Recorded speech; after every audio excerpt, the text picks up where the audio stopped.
This is the Moors Convention they're talking about. The Moors Convention, the convention of this organization by some snake oil salesman, is going to be the most interesting ever held in the city. It will be featured by delegates attending in pilgrimages from 15 different states where local temples have been established. There will be an interesting parade in which men and women members will wear regalia similar to that worn in Eastern countries. A camel will be used. During the sessions, specific reports of general work and civic accomplishments of local accomplishments will be made. Reports also of business enterprises that have been established in connection with these temples, such as 2 grocery stores, a market store in Detroit, a laundry in Pittsburgh, and moving and express business and a grocery in Chicago. What's that you're reading from? This is an article that was in the Moorish Guide newspaper and the Chicago Defender newspaper about this conclave. In 1920. 28, 29. I got the definition. Yeah, oh yeah, we put that up there now. How many sheets, how many pages is there? What, How many pages is that? oh, this is like a paragraph or something like that. Conclave out of the American Heritage Dictionary, the English language. Conclave, it's a noun. 1, a confidential or secret meeting. 2, the private rooms in which the cardinals of the Roman Catholic Church meet to elect a pope. B, the meeting so held. 3, the College of Cardinals. Middle English from Old French, from Latin, conclave, room locked with a key. Come together, clavis, key. So com is together, plus clavis, the key.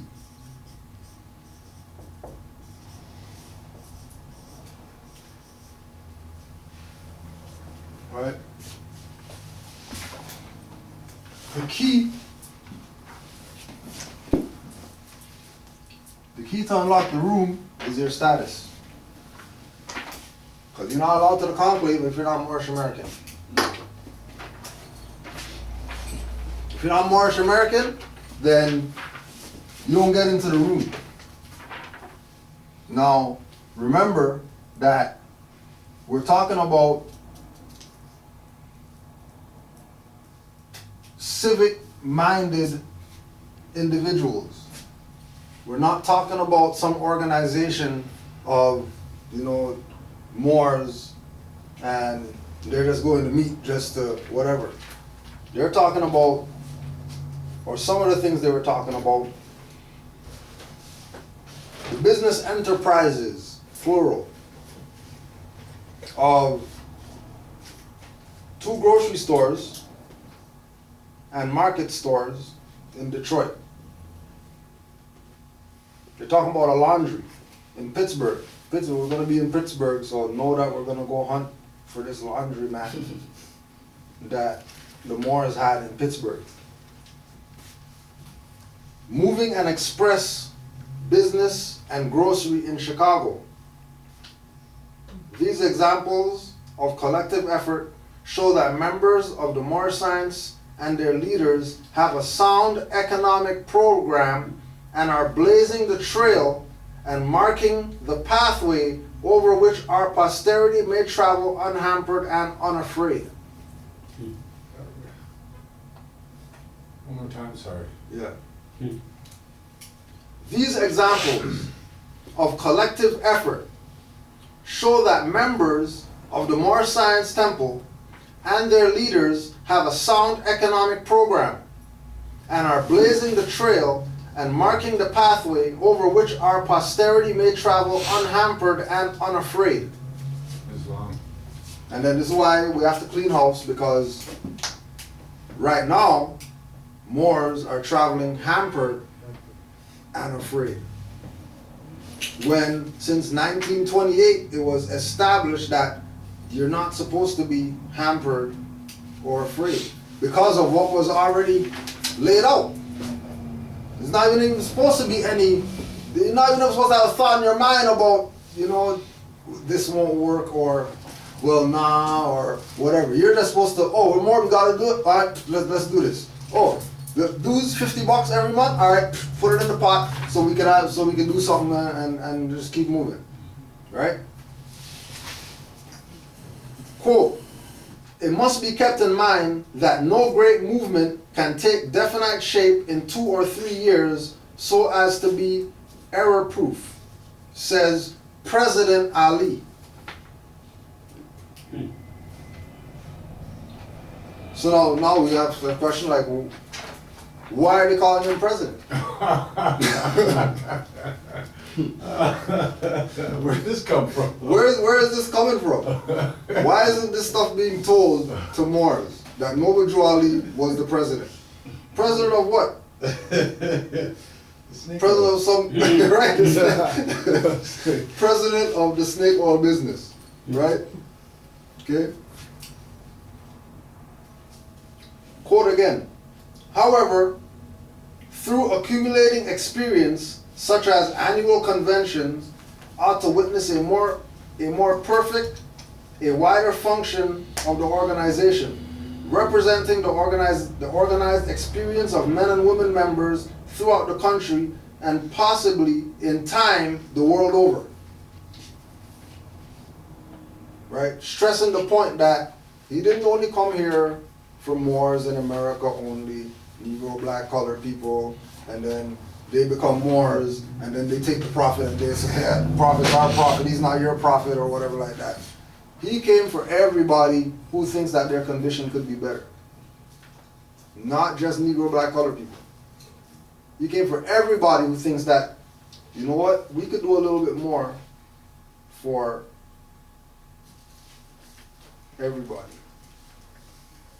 And continuing, President Ali said, constructive criticism from sympathetic friends in and outside of our ranks is welcome. Constructive criticism.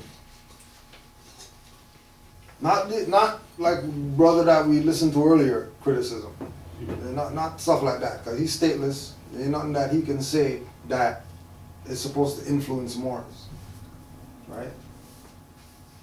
President Ali.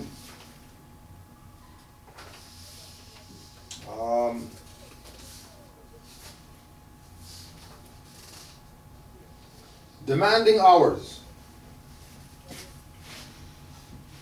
Moorish Guide article. The idea inculcated in the purposes of the Moorish Science Temple of America is to have everything that belongs to us as a nation that has become part of another nation just the same as all other European groups are doing. We must have the history of our forefathers. We must have the history of our forefathers taught to our children. We have ceased to calculate our history from the landing of the first 20 or the close of the Civil War.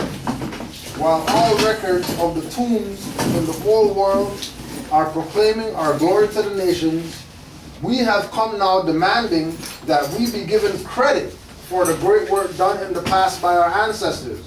We are not asking others to give these records to the world for us, but we demand that such records be broadcasted to the four winds by us and for us.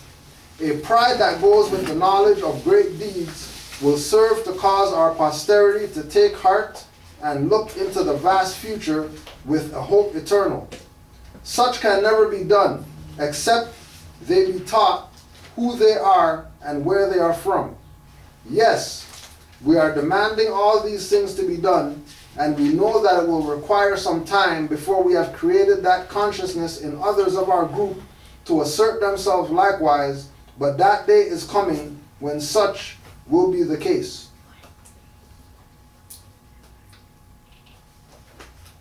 Right? So we are not asking others to give us something. We are not asking. Omar, if you call me back. We are not asking others to give these records to the world for us, but we demand that such records be broadcasted to the four winds by us for us.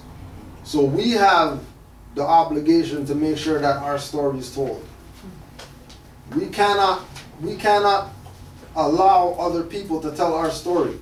This is why we keep putting it out there, that if people who don't classify themselves as Moors, or don't want nothing to do with Moors, or don't recognize the history of Moors, or think nationality is whatever, and think Noble Juali is this and that and whatever like that, then they shouldn't be talking about Moors. And as soon as Moors see that people who are stateless are talking about Moors, immediately pull those people and kick their ass and let them know that they need to shut the hell up with regard to what they don't know about. Because the only way that this information is supposed to be relayed or presented is by individuals who are part of this. People on the outside can't talk about, oh, that was a foul and that guy should have got a foul, how come nobody? You're not on the court, shut the hell up. Like, you're not out there. So don't even make any sounds, right? We don't want to hear anything. Right? So this is Chicago. All nations of the earth are now being forced to contribute their share in this American life. Some of the nations here are put at a disadvantage supposedly because they happen to have a hue of every other nation of the globe. They have been victims of peculiar psychology designed to hold them in mental slavery. So long as men permit other nations to furnish them with their food for thought, just so long do they allow their heads to supplant their advisors. What will happen among the Asiatics of the world will first happen in the United States of America. And the first cosmopolitan city of this nation will be Chicago. This is Chicago, the only city in the land that has all features of this American life engaged in by our people. Aldermen seated in the council of the city, men high in official affairs of the city generally. There is but one Chicago. And again, with regard to where Noble Juali's mindset was at with regard to certain things, keep in mind that he told the Moors that Chicago was going to be your Mecca. So ain't no need to be going all the way over to Saudi Arabia or whatever like that to go do pilgrimage and stuff like that. You could just go to Chicago and you did your pilgrimage to Mecca. Because we're coming with our mindset. We're coming from the perspective of our story that has been laid out, that has been documented, that is acknowledged by everybody in the world, right? Speaking about acknowledged by everybody in the world, for people who didn't see the procession, the Muhammad Ali funeral procession, while they're going down the street and everybody's putting the roses on the car and all that stuff, somebody comes and puts a Moroccan flag on the car. This is on international news worldwide. Everybody's seen it. Everybody knows something. Everybody knows. Ain't even nothing for Moors. Ain't no big deal because we already know what's up. His name's Ali. Noble Juali. Noble Juali is Moorish American, so anybody named Ali in America, guess they're Moorish American. Logically. Right? So, Buddy throws the thing on the car. Please work. Buddy throws the thing on the car, and then a highwayman takes it off of the windshield, blocking the driver, and then puts it on top of the car.